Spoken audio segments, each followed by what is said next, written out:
Okay. Okay, my friends, so I'm going to start so that we can start. So I've started. Okay, we're in a good mood today. I'll just tell you, I've noticed, I left very early today. I left 15 minutes earlier, and it's fascinating. Leaving 15 minutes earlier, I got here a half hour earlier. Isn't that fascinating? Yeah, I have to think about that, what that implications are for my life. I'm working on it.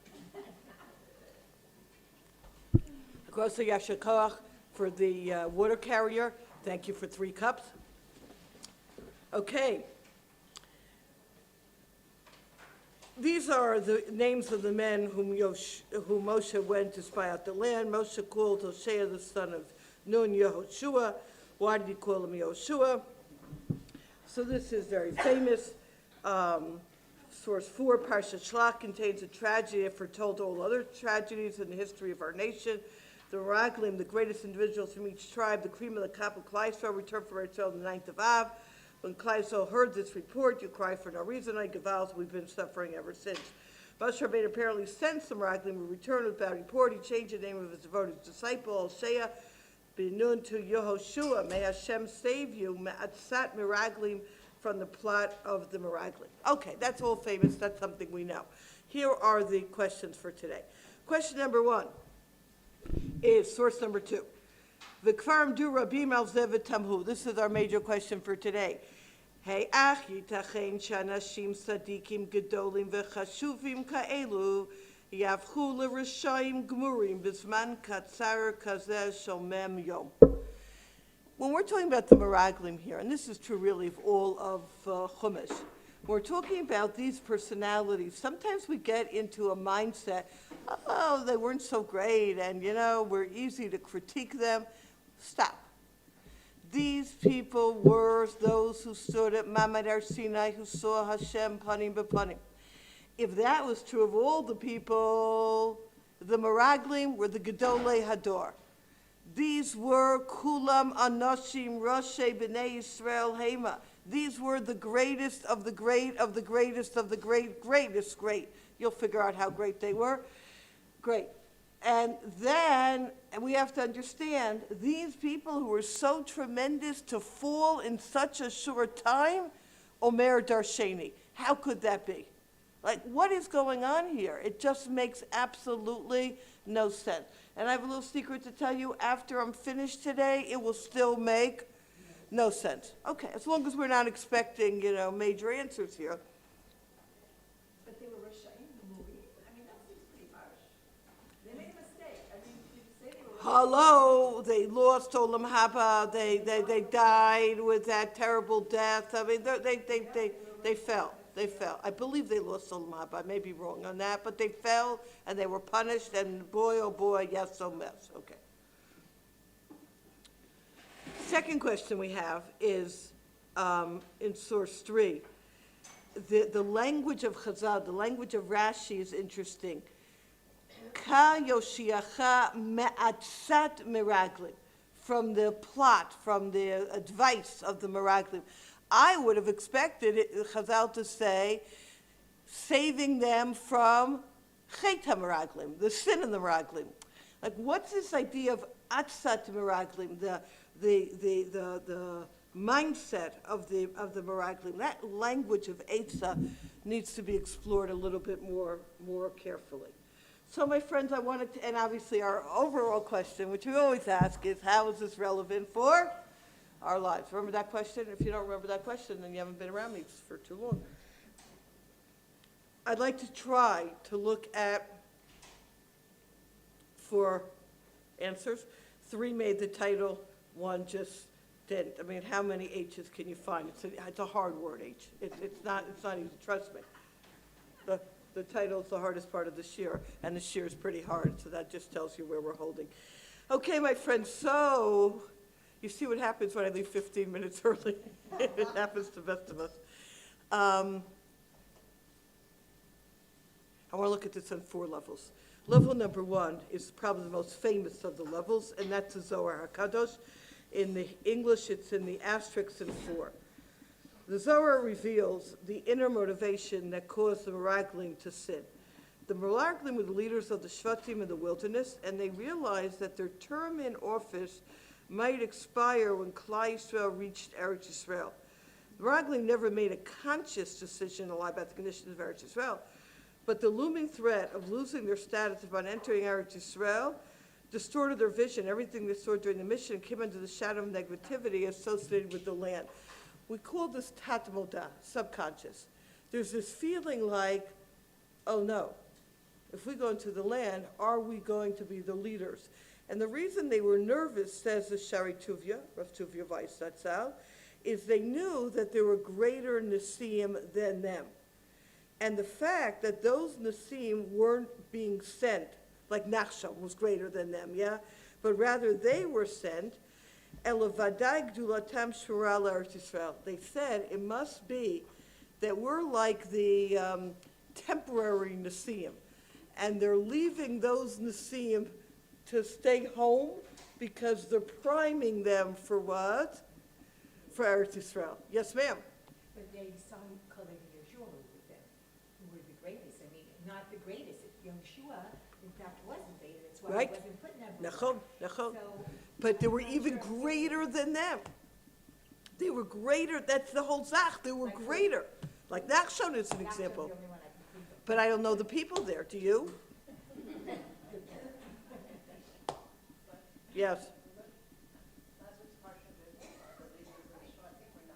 Right. they weren't, right. Right, so that's your answer. Look at the list in last week's Parsha. You see who they were. Thank you. Would you like to take over for me today? Sure. Great, okay. Oh, yeah? Okay. So that's what they were worried about. Like, why are we being sent and not them? They're holding them for that position, and we're more like the fill-ins. Now, kavod is a very big challenge. And this is the Chaim Moshe Rabbik from the pre-Sadik, the end of 6. Umeidach diyesh lamo mizeh musar haskel ad hechan redifat hakavod. How careful you have to be. I flipped the page, now it'll be easier to read, about running after kavod. Shebishvil mi'ut kvodam. Just because of a little bit of kavod, they were ready to keep Klal Yisrael in the Midbar. And he likens it to the pasuk in the asterisk in 7, to the pasuk in Kohelet, Daled Yud Gimel says, Melech Zakein V'Ksil, a king, an old person, and a fool. And the Medrash says about this, people who want to have the title of king or Zakein, Zakein is someone who is respected, oftentimes these people will act like a ksil, like a fool, in order to be able to get into positions of honor. People do crazy things just that people should what? Recognize them, acknowledge them, honor them. And that's kikol chatam haya eitzah shelo yitol teret hanagatam erashav. It wasn't really a chait that Moshe Rabbeinu was afraid of the chait and meraglim. He was afraid of the eitzah. He was afraid of their mindset, of the plot, of what can we do that we shouldn't lose our leadership. That's why Chazal used the word eitzah, not chait, because at the beginning it really wasn't a sin. It was more of a conniving, give me a better word, conspiracy. I like that word. You too. You know, what was that show, Price is Right? You too will be the next contestant. Do any of you know what I'm talking about? You do?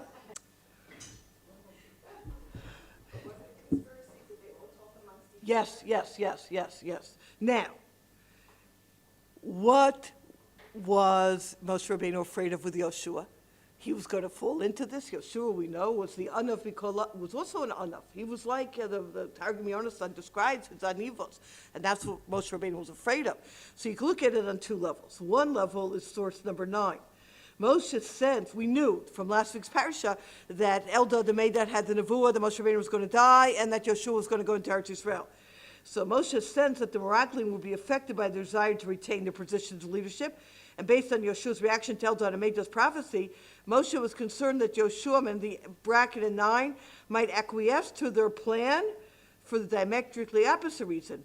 To avoid assuming the mantle of leadership, Yoshua was so humble that he might have prompted to forestall a situation would he be forced to lead Klal Yisrael by convincing Jewish people not to enter Eretz Yisrael. Yes, ma'am? I'm very confused by all of this because Moshe. It's an excellent question, and there's a lot of answers to that, but I need you to hold off to levels 2 and 4. Okay. So he's afraid that Moshe Rabbeinu is going to say, I'm going to join up with them because I'm going to be the leader. I'm not ready. Let's wait a little bit. Or the flip side of Elia Lopian in source 10 said, he would join up because he loved Moshe Rabbeinu so much that any reason to keep the Jewish people in the Midbar, to keep Moshe Rabbeinu alive, would also be a good reason for him to join up with them. So Moshe Rabbeinu was afraid that Yoshua, for very good reasons, may what? May join up with them, and Moshe Rabbeinu knew that he had to keep Yoshua to be the what? The future leader. He had to protect him. Right? Ka Yoshiacha. He had to add Hashem's name, that is a what? That's the protection. You know, just that parenthetically, it has nothing to do with anything. Literally. My son-in-law, his name is Yoshua. Everyone calls him Shua, or Shui, which is an Israeli form of like Josh for Joshua. So when they got engaged, my daughter said to him, I want you to know, I know already, my mother is going to call you Yehoshua. She's into names, and she's not going to drop Hashem's name. And when I met him, I said, I just want you to know that I know everyone calls you Shua, I'm calling you Yoshua. He said, I've already been warned about that. And they've been married now almost a year, Baruch Hashem. I think I'm the only one who calls him Yoshua. How could you drop what? Hashem's name. You need to have that protection. I'm not telling anyone else what to do. You know, that far I don't go. I can make suggestions. They don't listen to me anyway. Yes. She calls him Shua. She calls him Shui, sushi, shushi, shushi. That's what she calls him, shushi. Yes, that's even worse. That's a good question. Why didn't he give a bracha to all of them? Why only to Yoshua? So again, the simple answer is he needed Yoshua in place. And they say he didn't give it to Kalev because of his wife. His wife protected him. Who was his wife? Miriam. But why doesn't he give it to all the Shvatim? Is the question before she asked. I will tell you, my friends, if I were to answer all the questions here, you'd sit at your Shabbos table and be bored. Now you have work to do.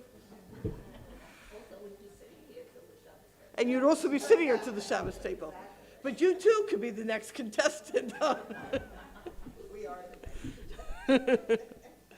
Now, I want to learn a little bit. I don't know what we've been doing till now, but I want to learn a little bit. And that is,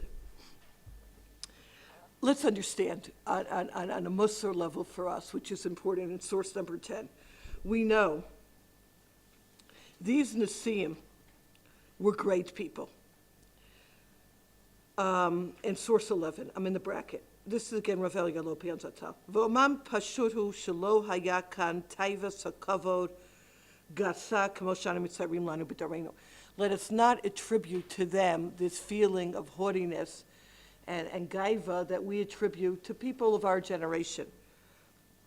He says that it was clearly a quote, Shemayim, Atziyatz Ritzon Hashem.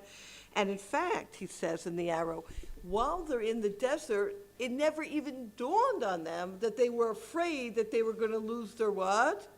Their position. Like, it wasn't even on their radar. Only now that they're mamish entering into Eretz Yisrael, this thought creeped into their mind, we're really going in. Oh no, if we go in, what will happen? Where my squigglies are, that umemela yatsu migaiva, that nekuda, and it was such a small nekuda point of gaiva, of haughtiness, led to taiva, desire, hainu taivas hakavod, desire for honor.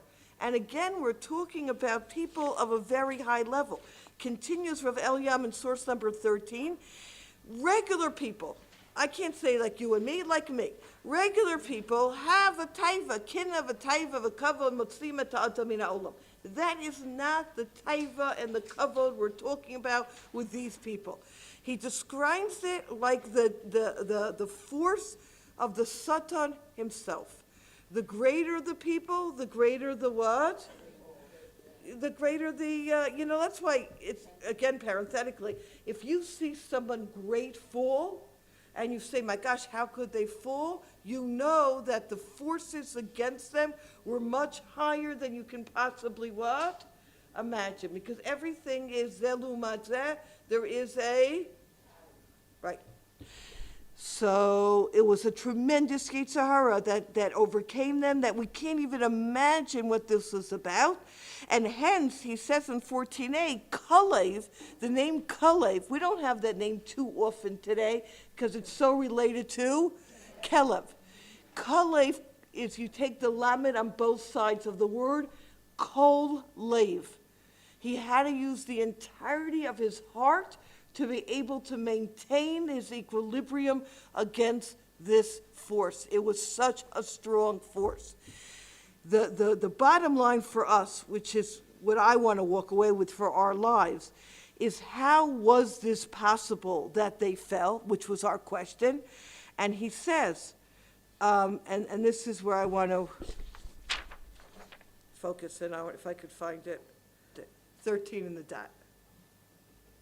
I'm in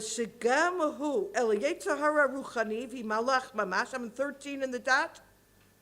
Hainu Hasam, the Samuel Atzmo. Elishigam hu, here's the key, lepeta chatat rovet. Klomar, hu eno yachol likanes v'lishlo ba'adam, ela im kein ha'adam atzmo poteach lo petach likanes. V'zeh haya b'mraglim. כשנבחרו לשלוחים נפגמו במשהו בגבוס הלב, ואז כבר שלט בהם יצר הרע הלאה. The Yetzer Hara has no right to enter.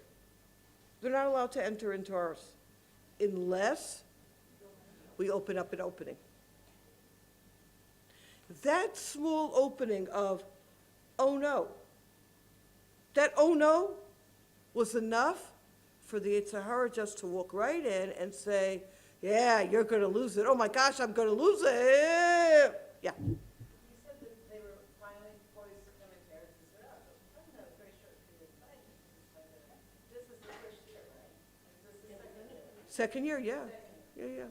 Now, this is true for us, 15. The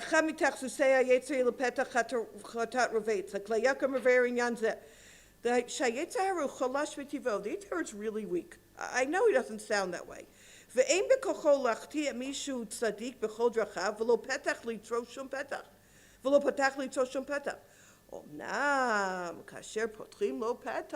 you make an opening for him,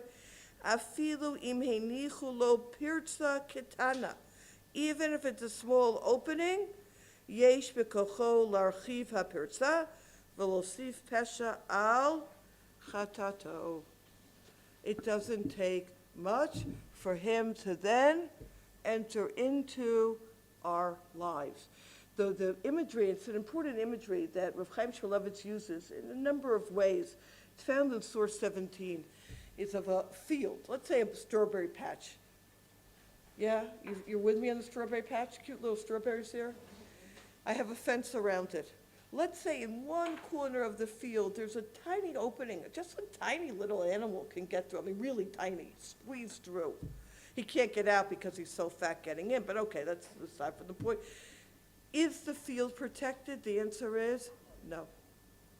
It's not just that that corner of the field isn't protected, the entire field isn't protected. And says Rav Chaim Shmulevitz, I want us to hear this for our lives. This is why we have Gedarim, whether it's by Chazal or Gedarim, like Muktzos, a Geder of the Rabbanim, that we shouldn't come to make Shabbos into an ordinary day. That's a Geder of Chazal. We need in our own lives sometimes to set up Gedarim. A filter on the internet is a great example of a Geder. Like, why do you need a filter on the internet? Well, I'll tell you why you need a filter. I don't need to tell you why you need a filter, right? We set up for ourselves Gedarim because, again, let's use our imagery. if we open the door to our house, the Yetzer Hara walks right in. If I have 4 gates before my home, so even if he walks in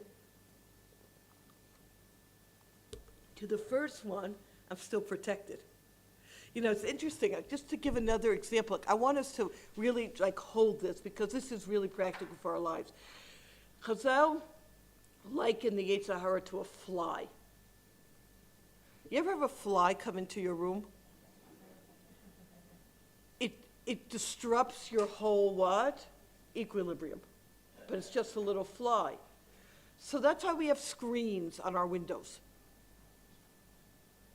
For flies not to come in. That's a gather.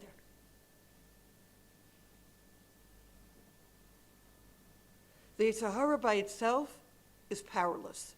We invite it in. And this is idea number 1 for how did the Meraglim fall so great?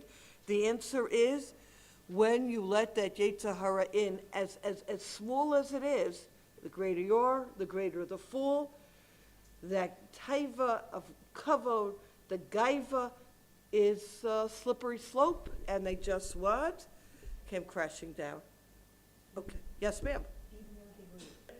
Which just shows you how nothing can be taken for granted, that I can just rely on my Torah. Yeah. So we know that Yehoshua and Caleb afterwards, when they come back and report, they were like, nothing. Like, were they not in on it? Did they not? So there, that is the Mefarshim do talk about this, how there are 2 ways to deal with this. One is to pretend to get along, and one is to stand against from the outset. And if I'm not mistaken, it was Kalev who pretended to get along, and then at the end, he what? Vayas Kalev, he flipped around while Yeshua was the opposite. So the Mefarshim do touch on this. You have a lot of work this Shabbos. I hope you're well equipped for this. Yeah. Wasn't that one of the promises to Avraham Avinu when it says, "Let So now we're moving to level number 2. Thank you for segueing me into there, which I'm going to do. I'm going to just move straight there, skip the next 2 sources, and I'm just going straight there. So now the question is, why weren't they going to be the Nisim? I mean, they were also great people. And the question that was asked as well is, how could Moshe Rabbeinu even send them in when he knew it was going to be a failure of a mission? And again, there are many answers to both of these questions. Let's take a look, source 21, Darash David. Fascinating. This is Rav David Hofstadter.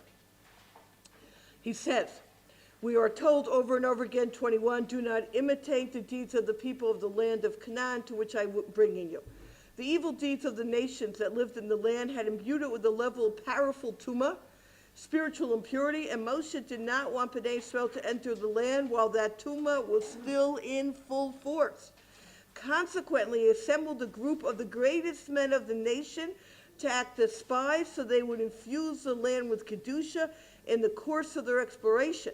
Thus, the spies' expedition would prepare the land in a spiritual sense for Bnei Israel's entry. And Moshe Rabbeinu selected the greatest, most righteous men of the nation to be Maglim precisely because of the superior spiritual standing. His intention was that their Torah study and avodas Hashem would sanctify the land as they passed through it, thus preparing for the arrival of the entire nation. According to Kedushas Levi, the primary intent of the Creator, blessed be He, was to send wholesome, God-fearing people whose entire goal was to serve Hashem and not, God forbid, to explore the material dimensions of the land. And that's why the word vayasuru, they shall explore, is used, which is related, derived from the word Torah, vayasuru, Torah. Thus, the function of the Meraglim was to leave an imprint of sanctity on the land, thereby creating a foothold for Torah and Kedusha and Eretz Yisrael that would give the Jewish nation the ability to conquer the land and sanctify it completely. So why did Moshe Rabbeinu send these people into the land? He sent them in for Avodas HaKodesh, to prepare the land for Bnei Israel. This is related to something, Siva Shalom 22, second paragraph, the Me'orinayim, the Chernobyl Rebbe Zatzal speaks about, on the Pasuk in Parsha Kiteitzeh, Ki tivneh bayit chadash v'asita ma'kel gagecha. When you build a new house, you put a fence on your roof. When a person wants to build something new, there will be many forces that will come against you from being successful, because the Sitra Achra, the negative forces, are there to try to stop you from doing anything good. That's the reality of life. Any project you begin and you have a lot of challenges, you know you're doing well. It's just like the mushal they give is, if somebody sets up a store and there's a lot of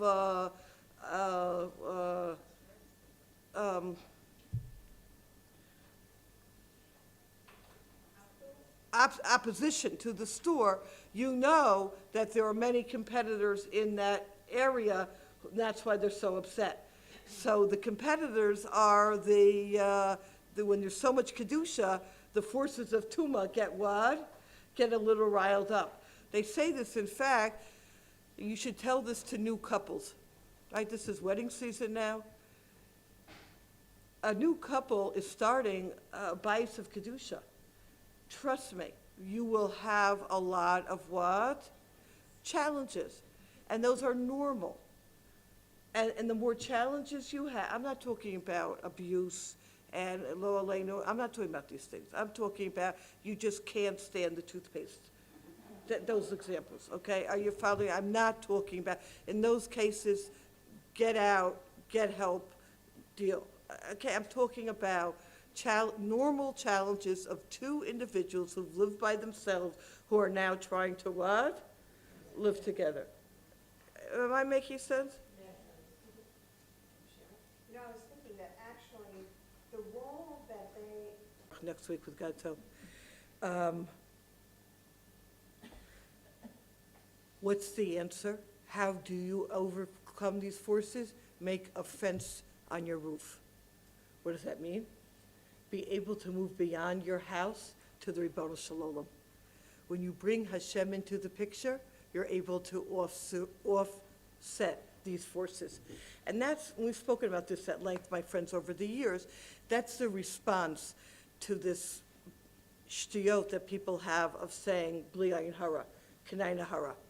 Exactly what are you saying when you say that? Oh, you have such a beautiful house, bli ayin hara.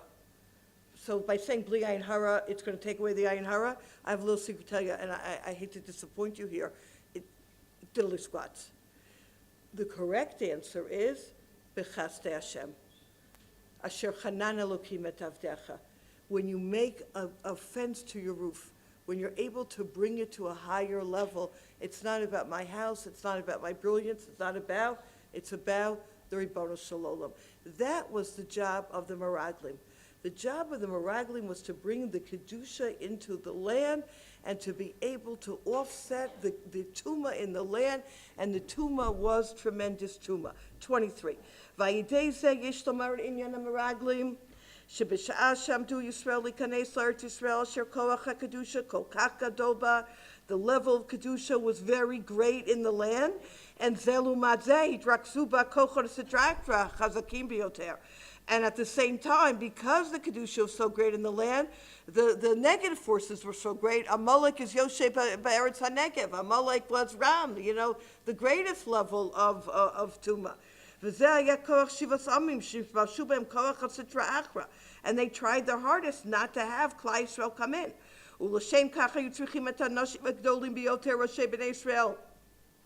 That's why they needed these leaders. They were going to break the koach of the Sitra Achra. And nevertheless, the bracket of Agam Kocham Hagadol Lo Amad Lahem, but even they, with all their greatness, were not successful.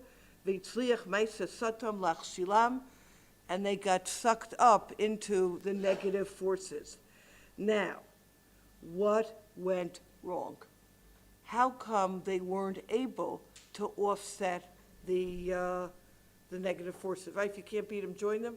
They weren't beaten, they were joined. What's going on here? And the answer is, in order for them to be successful, they needed to connect themselves, shlach lecha lida'atcha.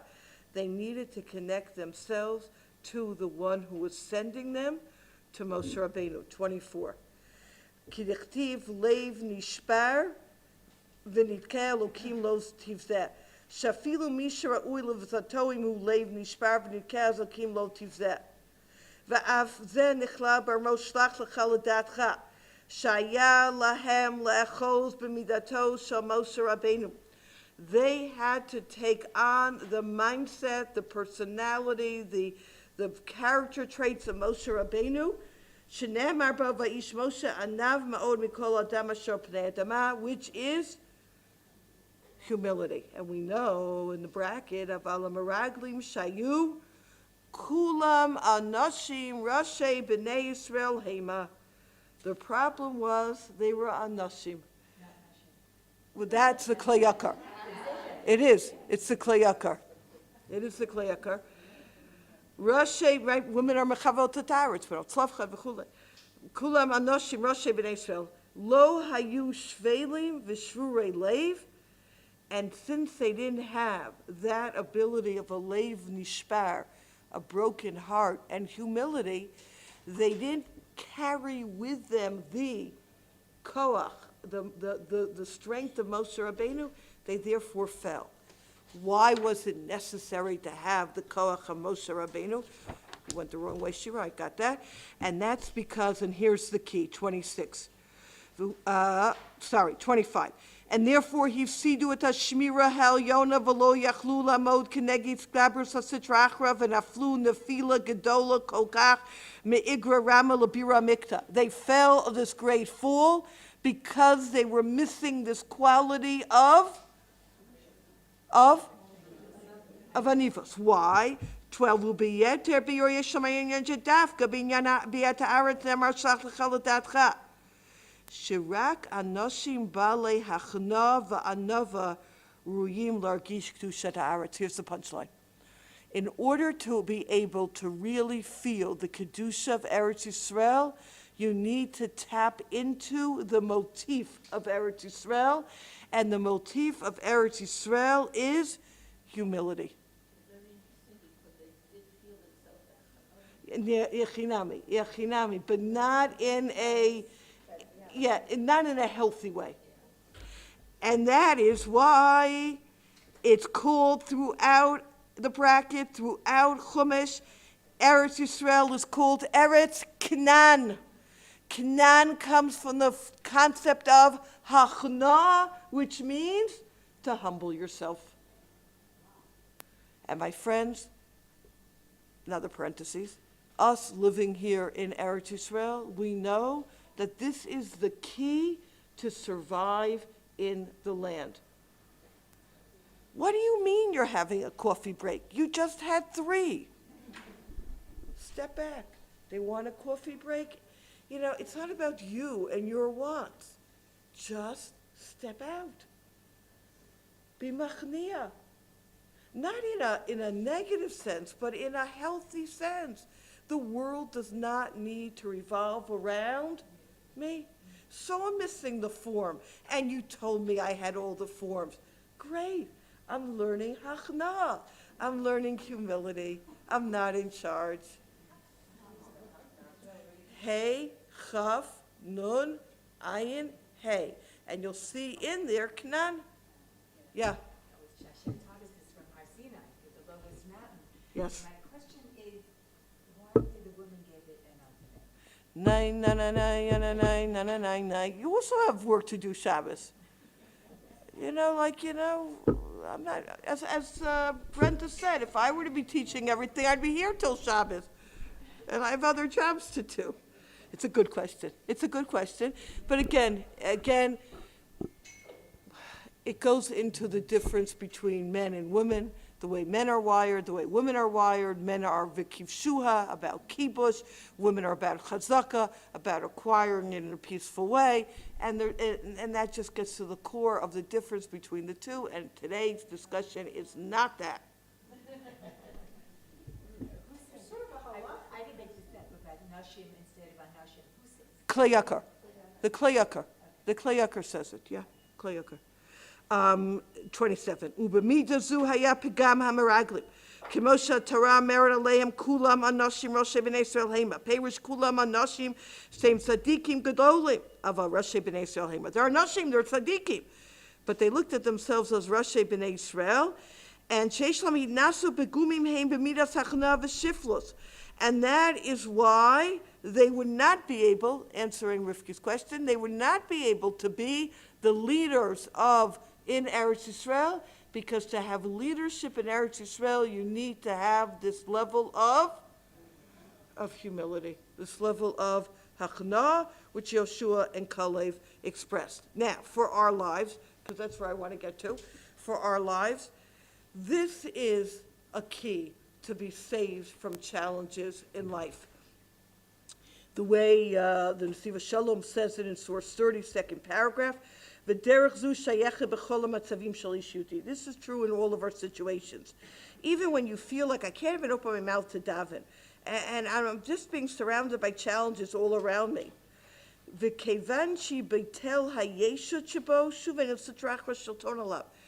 you're able to have the humility to say, like, it's not about me, Hashem, you're in charge, and you know your place.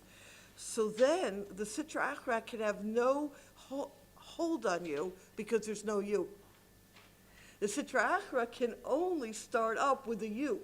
But if I say there's no you, it's not me, it's not about me, I'm just trying the best I can, I'm not putting myself into that level of humility, then steps you out of the picture and makes the focus Ribono Shel Olam. The example that he gives in 29 is the story of the Bat Ayin, which is a very famous story in Tzfat, when there was an earthquake in Tzfat, and the rocks are flying in the air. The Bat Ayin says, everyone just what? Dive to the floor. And those people who went on the floor were saved. Why? Because this is symbolism, when you have negativity surrounding you from all sides, humble yourself. Humble yourself. Go to the ground. We have a sense of, let me show myself, humility. And this, as an example in 31, is the famous story of Achav, who Eliyahu HaNavi comes to criticize him for killing Navot in order to get his field. And then the Navi tells us, Hashem says to Eliyahu, Yan ki nichna Achav milfanai, because Achav had hachna, humility, and before me, I won't punish him in his generation, but in his children's generation. What was his hachna? So the Medrash brings, or my friend brings this Medrash, that one answer, there are few, he postponed his breakfast by 3 hours. Postponing your breakfast by 3 hours, that's hachna. Let's flip the page, let's take a look inside. Just because he had a desire, that did not entitle him to instant gratification. Just because it was 9 o'clock in the morning did not mean that his breakfast absolutely had to be served right then and there or else. Nothing would happen if his breakfast at 10 or 11, even 12 o'clock. True, the postponement of his breakfast was a small thing, but it showed a change of mindset, a new attitude. Achav's need for breakfast and his need for this and his need for that were the most important thing in the world. And that, whatever, you got the picture. I'm glad someone's reading me. Why is self-absorption so repugnant to the Almighty? For one thing, it's a particularly nasty form of arrogance, which the Almighty despises. It's also the cause root of innumerable sins. People are so caught up with their own wants and needs, they lose sight of everything else.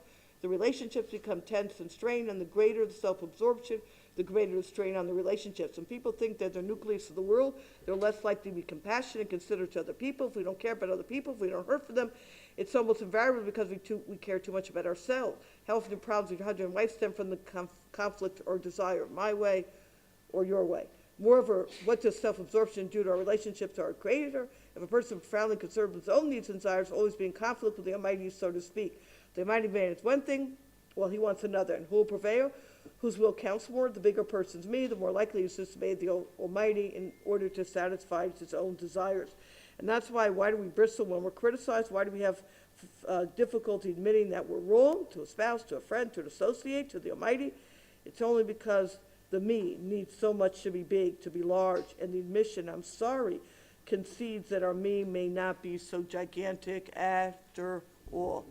This is halacha l'maisa. Eretz Yisrael life is about being able to have hachna'ah, which is able to say, I'm wrong. You know, I'll share with you 2 stories that, one, that happened this week, Motzei Shabbos. I can't believe it's Tuesday already. Motzei Shabbos, I need to get gas. So, whatever, I happen to have my daughter in the car with me, and 11 o'clock at night, we go to get gas. Well, I've learned a lesson. You do not get gas at 11 o'clock at night in Beit Shemesh. If I would tell you there were 40-plus cars there, I'm not exaggerating. And it was a zoo. There was a guy, we were all lined up, and there was a guy not moving. And people were flashing his lights at him. He was just sitting in his car. Don't ask. Are you following the situation? It was intensity at its height. Okay, so I pull up, fill up my tank with gas, and nearby is the following scenario.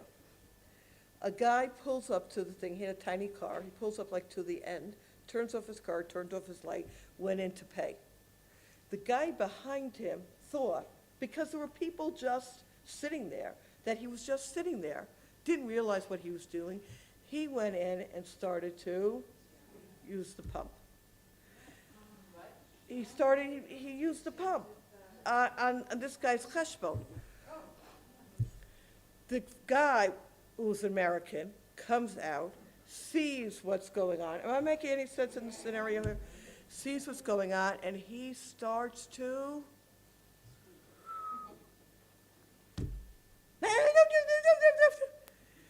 The guy who pulled up and was using the pump was Australian. And that helps with the accent. And he says, I'm sorry, I made a mistake. Things like this happen. I said, I'm sorry, I made a mistake. He says, I'm being a mensch about this. You can be a mensch about this. And he was able to take a potentially what? It was an explosive moment, yes. But again, you had to understand this. And he was able to say, I'm sorry. Not you pulled up your car and you turned off your car and I... No, I'm sorry. Hachna. That's what we need to learn in our own explosive situations in life. Even if you may be right, because I'm always right. I happen to always be right.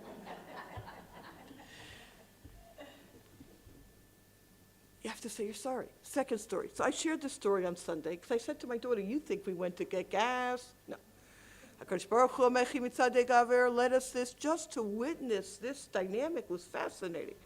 So I shared this story on Sunday, and somebody told me the following story, which I want to share with you because the message is very profound. She said that she was visiting her daughter on Friday. I don't know where she lives. And her daughter was parked in her parking, in her daughter's space. And she parked in the next space thinking it was free. You know, like you don't know in these apartment buildings. Sometimes it's shamor, sometimes it doesn't. You know, it's interesting. All of our parking lots by where I live, my apartment building, say shamor. And my husband says, oy vavoy, if you put a shamor by you. He says, that's being a bal gaiva. It's your parking spot. So somebody takes it, so you park somewhere else. I'm thinking like, you don't drive, I drive. Easy for you to say. Okay, I can handle it. I told you, I'm always right, and I'm gonna humble myself. Anyway, she parks in the spot, and the neighbor, whose spot it was, realizes it's the mother's car because she's there a lot, calls up the daughter, and starts, it's Friday, it's hot out, I have to go look for a place, and there is no place just because your mother came to park here, and she just, thank you, laid it into her. So the lady went down, moved her car. Now here's the point of the story. Thank you very much. A few minutes later, the woman who screamed, whose parking lot it was, brought a fresh sourdough bread and said, I was really upset at your mother. I'm working on my middos. If I give, I'll learn to become more compassionate and giving. And my friend said the sourdough was so delicious, she's thinking about parking there again. You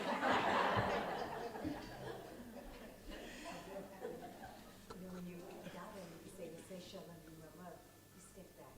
Beautiful. I always think of that. To say, Ose Shalom B'Ramav, to step back. I love it. You will be the next contestant. Okay, my friend, I'm really running out of time. Remember how I began, that I'm always going over? So I'm going to do 3 and 4 outside and just the punchlines inside. So you're following with me? Put your foot on the accelerator and put the seatbelts on. Here we go. Level number 3. So level number 1, I forgot. And level 2, I forgot. Now it's level, no. Level number 1 is about they had that gaiva, but again, it was just opening, shoop. Level number 2 is they had the ability to offset such kedusha. It was such a tough mission.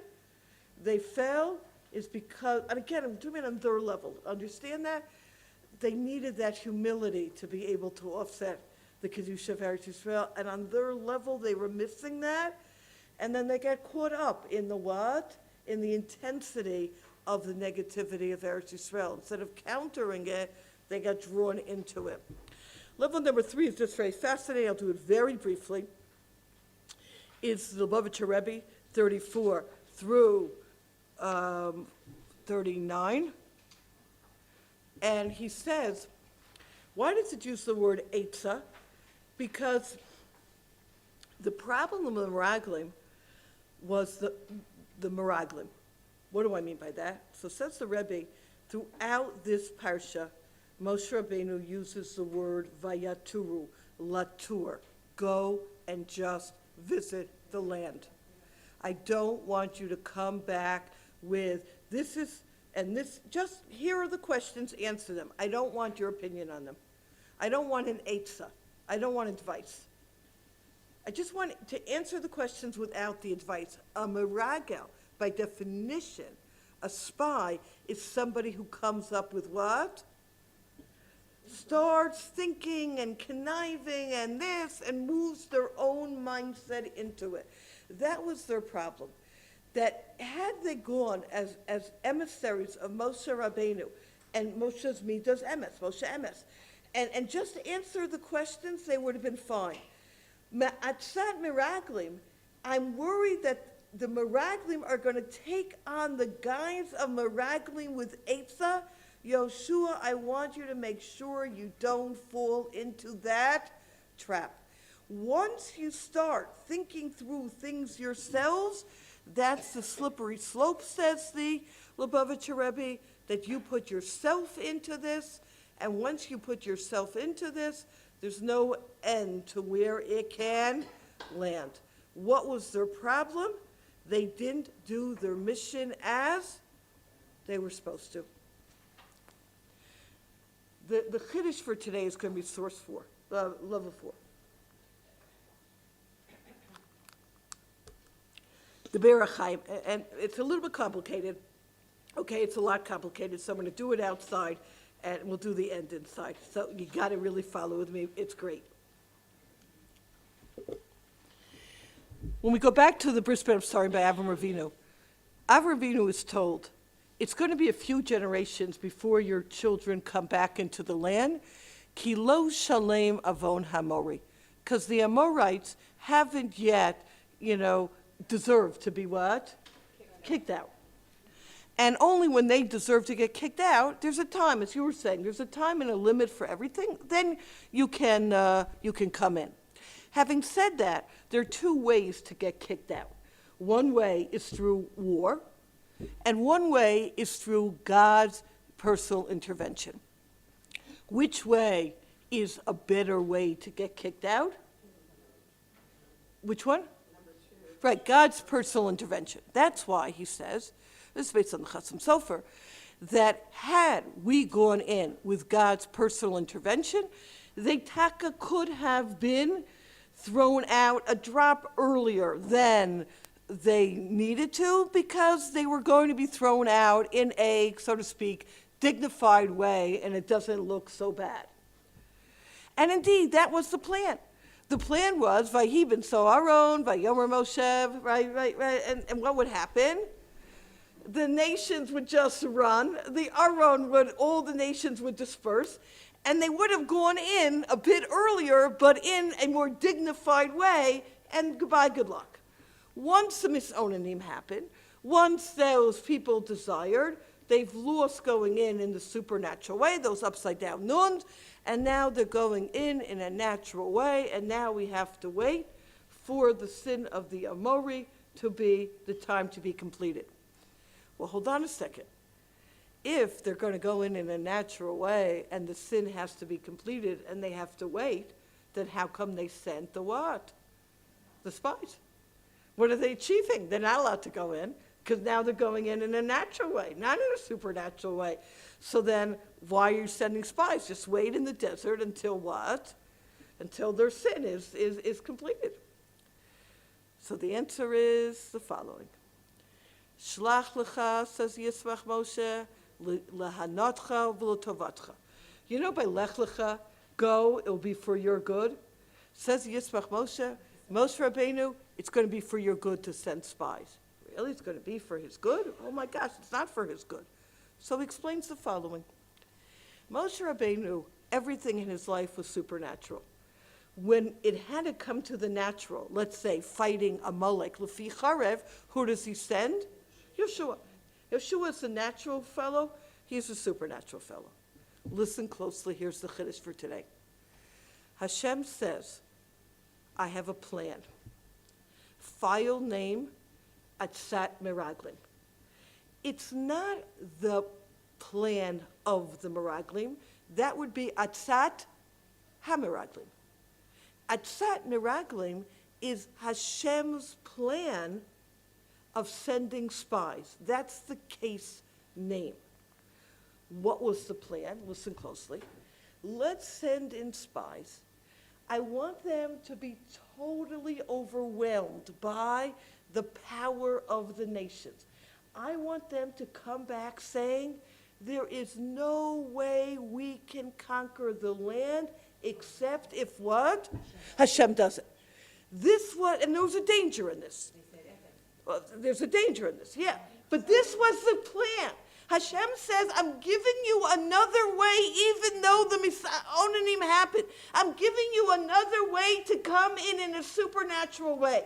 If Klal Yisrael do this tshuva, if they say, there is no way we can do this, only Hashem can do this, then you will now be able to enter once again in the supernatural way, and then who else will be able to go in? Moshe Rabbeinu. Lahanatcha l'tovatcha. Hence, Moshe Rabbeinu davens for Yoshua, and he says, this is a real dangerous mission. If you're successful, we're going in. And if you're not successful, and you feel like it's too strong even for Hashem, is what they say, then you're really going to fall. I don't want Yoshua. Yoshua doesn't need to be in this mission in this way, in this challenge. Why? Because Yoshua has already passed the test. Where Yoshua was fighting Amalek Lefi Charev by the sword, and yet what? Knew that it's the Yodei Moshe, when they were mistakling Kaplei Malo, when they're looking upwards. Yoshua's been there, done that already. So he's davening, Hashem, don't allow him to be